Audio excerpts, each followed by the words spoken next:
सम्मेलन होउची तार उद्देश्य कोन पई अपन के कहबे कि आजिर मुख्य उद्देश्य हला आज सांबादिक सम्मेलन करा जाउची। आपण जानिछंती दीर्घ दिन धरी लक्ष्मीपुर अंचल कड़िंगामाड़ी बक्साइट खनि खनन कार्य चली अछि। एटी विभिन्न प्रकार संगठन कड़िंगामाड़ी नारे विभिन्न प्रकार संगठन तैयारी करके निजर व्यक्तिगत स्वार्थ हासिल करने पाई किए तो वेदांत कंपानी विरोध में गलानी, किए तो आदित्य कंपानी विरोध में गलानी, किए पैनीर कंपानी विरोध में गलानी, किए लोकल विरोध में भी गलानी, किए व्यक्तिगत राजनेता मान विरोध में गले।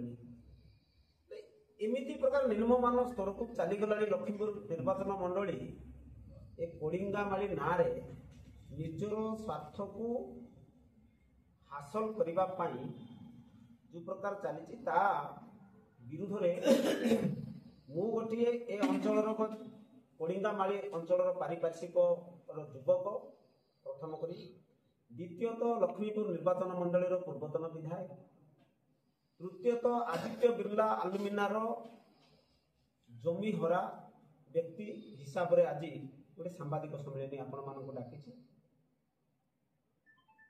मु दुखर सह कहवाक चाहे कड़िंगामाड़ी ए प्राकृतिक सौंदर्य भरा कड़िंगामाड़ी ए खनिज संपद भगवानंकर आशीर्वाद ए अंचल लोकंक पाई बोली मु कहि पारे।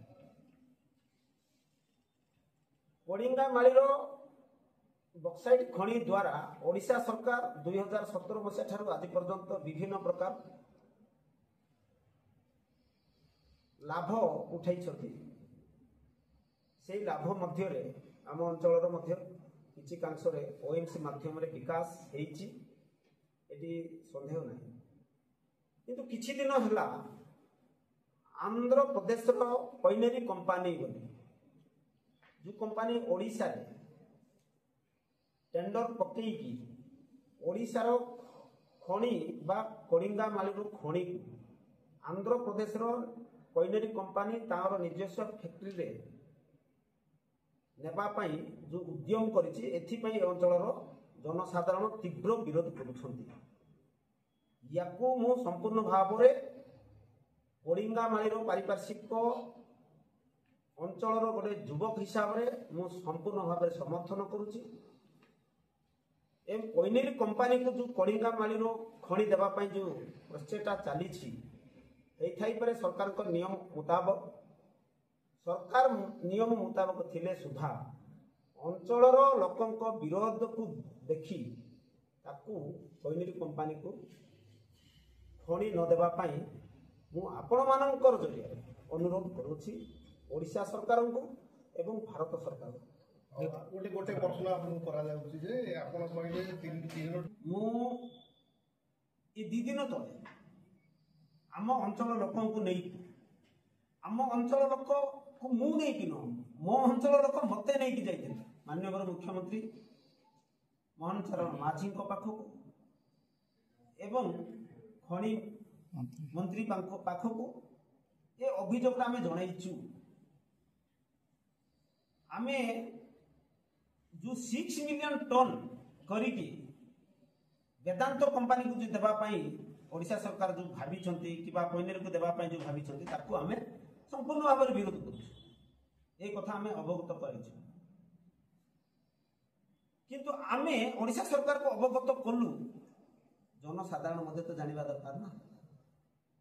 आज पैनेरी कंपानी सपोर्ट रे ए अंचलर किछि बुद्धिजीवी किबा राजनेता ये माने सपोर्ट करिकी किछि चक्रांत चलै छथि। एथिपाई मु बाध्य हेली कि ये जो प्रकार चक्रांत पैनेरी कंपानी सपोर्ट रे जे कोनसी हो ये अंचल जेते बड़ नेता हो जेते बड़ धनीवान व्यक्ति होंतु जेते बड़ ज्ञानी होंतु पैनेरी कंपानी सपोर्ट रे जदि कोनसी नेता बाहरंती ताहेले ए अंचल जनसाधारण केबे भी ताकू सपोर्ट देबे नाही और बर्दाश्त करिवे नाही। पैनेरी कंपानी विरुद्ध रे आम ଅଞ୍ଚଳର ଲୋକ ବିରୋଧ କରୁଛନ୍ତି, ବିରୋଧ କରିବେ, ମୁଁ ମଧ୍ୟ ତାଙ୍କ ସାଥିରେ ଅଛି। ଆମ ଓଡ଼ିଶାର ଖଣି ଖାଦାନ ଓଡ଼ିଶାରେ ଯୋଉ କମ୍ପାନୀ କରିଛି ତାକୁ ଦିଆଯାଉଛି 3 ମିଲିୟନ ଟନ୍, 6 ମିଲିୟନ ଟନ୍ ନ ଦେବା ପାଇଁ କୁହାଯାଇଛି।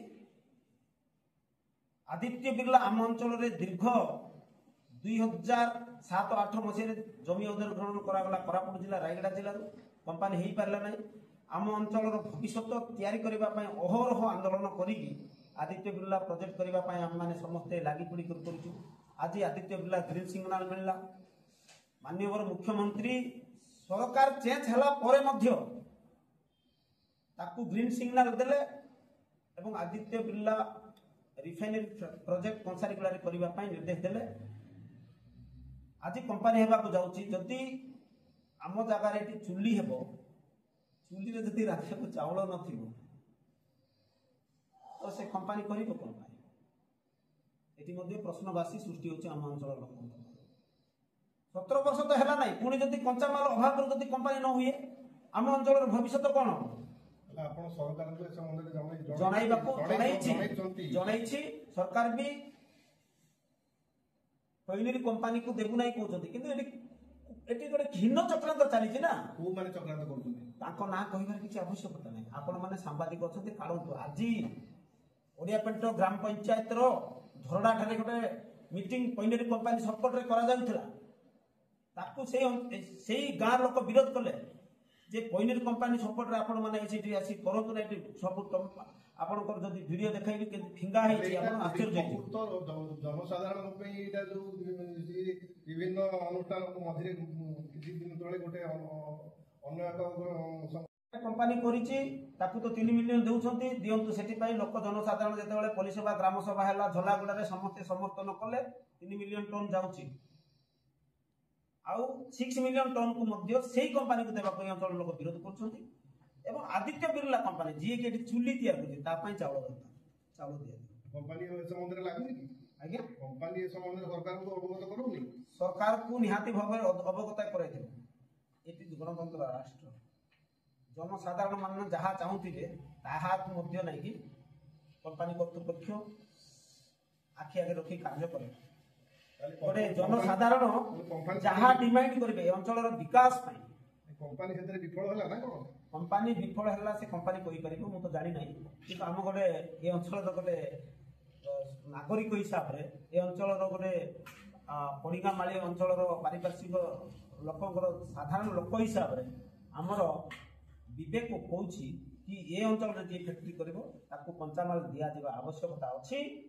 ଏବଂ ଅନ୍ୟ କମ୍ପାନୀକୁ ଦେବା ପାଇଁ ଯେଉଁ ଚାଲିଛି, ଆଉ ଯେଉଁମାନେ ଚକ୍ରାନ୍ତ କରି ତାକୁ ସପୋର୍ଟ କରି କିଛି ହାତ ବାର୍ଷି ପଇନେରୀ ଚାହୁଁଛନ୍ତି ତାଙ୍କର ସ୍ୱପ୍ନ ପୂରଣ କରିବାକୁ, ବିଶେଷ କରି ମୁଁ କୈଳାସ କୁଲି ଶିକାର କେବେ ବି ସାଥ ଦେବି ନାହିଁ ତାଙ୍କୁ।